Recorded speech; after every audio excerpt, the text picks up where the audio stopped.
Ustoz, bugun hammamizning bu yerga yig'ilishining sababi nimadir? Mush haqida ozroq tushuncha bersangiz bo'pti ekan.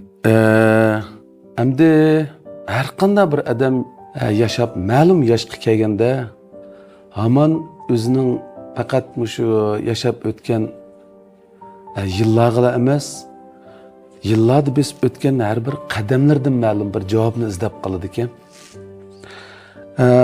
Menmo mana bu yil 50 dan oshdim. Şuna menmi o'zimning besib o'tgan yo'llarimga manda qarab har bir izlarimdan o'zim rozi bo'lgandek bir javobni izlab qoldim. Şuna oldi bilan o'zimning o'sha kasbiy hayotimda besib o'tgan yo'llarimda men aytgan, men yaxshi ko'rgan va tomoshabinlarimiz suyib anglagan naqshlarimning bir qismini tanlab, o'sha ko'pchilikka, har biringlarga qaytadan bir sunishni to'g'ri deb qoldim. Ben bu orqali kasbiy hayotimga bir o'zim rozi bo'lgandek bir javobni izlab qoldim. Maqsadim nima desa, shu orqali ozgina bir ajr mehnatlarimiz bilan xuddi ko'pchilikning roziligini izlab xizmat qilib kelayotgan nurg'un san'atchilarimizga o'xshashlar, yana davomli xalqimiz uchun xizmat qilish istagidir. Shunga Yusufjon, biz bugun bu sahnaga hozir bo'lib turyapmiz. Rahmat, ustoz, rahmat. Shunday sharaf his qilib turyapmiz. Rahmat. Dada, siz aytgan mush go'zal naqshalarning eng go'zal melodiyalarini parchalab tarqatishning qanday ahamiyati bordi? Bu savolmi yaxshi so'raldi.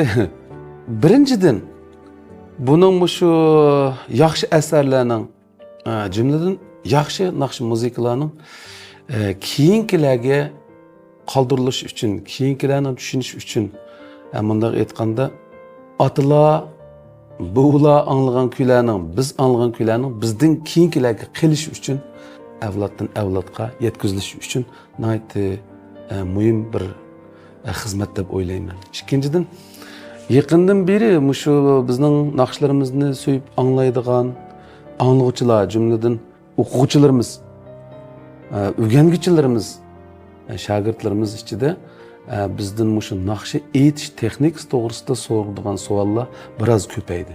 Bu şu puroq, nafas, ovozning berilishi, kuchlik ojizligi, tekstlarga beriladigan hissiyot, shu masalalar.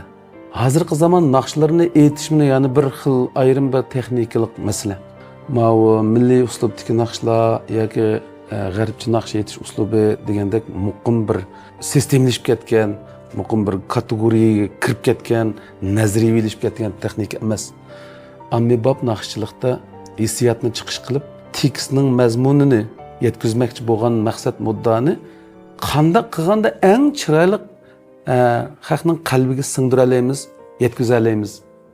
Eng tushunishlik va eng go'zal holatda, ta'sirli holatda yetkaza olamiz degan narsa eng asos. Uningda cho'qim milliy naqsh aytish uslubi va g'arbcha naqsh aytish uslubiga o'xshash mundaq aytmasang bo'lmaydi, ovozing mundaq cho'qim mundaq chiqish kerak degan talab yo'q. Shuni aytimiz, hissiyot masalasi birinchi o'rinda turdi. Shu bizning o'quvchilarimiz davomli hissiyot masalasini so'raydi. Har bir tekstga qanday kirish, hissiyotini qanday berish, ovozni qanday kontrol qilish, kuchlik ojizligini. Undan boshqa puroq agitmalar to'g'risida. Puroq agitma degan narsa nayt muhim, har bir naqshning go'zal bo'lishi uchun kichik halqalar yig'ilib bir go'zallik hosil qiladi. Lekin uning ma'lum doirada cheki bor. Ba'zi o'quvchilarimiz tushunmay, jilonga put sizib qo'ygandek bir tuyg'u berib qo'ydi-ku naqshlarni aytgan vaqtida. Mush masalalarda nayt nurg'un talash tortish bor, savollar bor. Shunga maqatim men shu naqshlarning ichidagi o'quvchilarimizdan ko'proq kelgan savollardan, naqshlardan tanlab faqat pianinoning tankashligida tankashni ko'p g'o'l qilib o'tmay, faqat pianinoning tankishi bilan o'rlab qayta sunmoqchi bo'ldim. Bundaq maqsad nima desa, shu o'quvchilarimizga, shu o'rganuvchilarga, bu ma'lumotlarga taxmin aniq chin tuyg'u ato qilish uchun.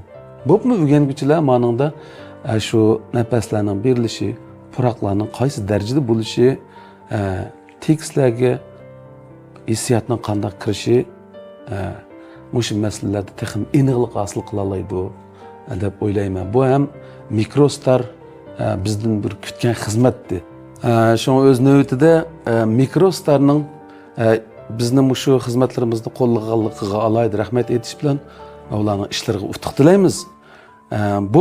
Bu qatimgi xizmatimiz orqali tomoshabinlarimizga bir texmi güzel bir estetik zevq ata qila olsak, jumladan bizning o'rganguvchilarimiz bizning xizmatlarimizdan foydalanib ma'lum bir unumlarni hosil qilib qolsa ajab emas degan umidda biz.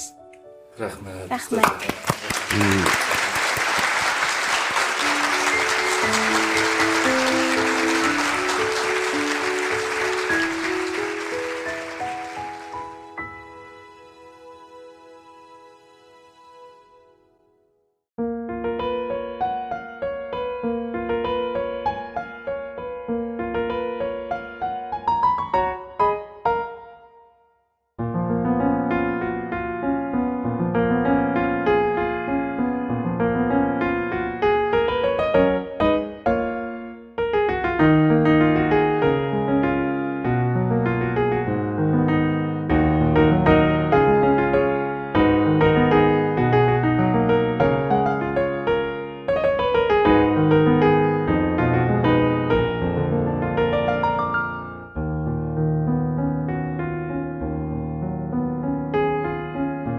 Barar cahim qayyandur,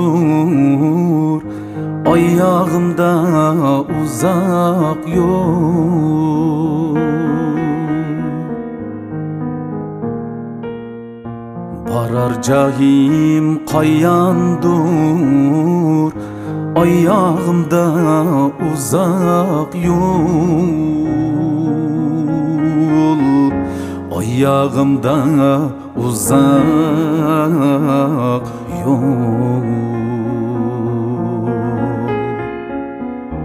Yeter çağım kaçandur, ayağımda uzak yol. Ayağımda uzak yol. Uzak, uzak, uzak yol.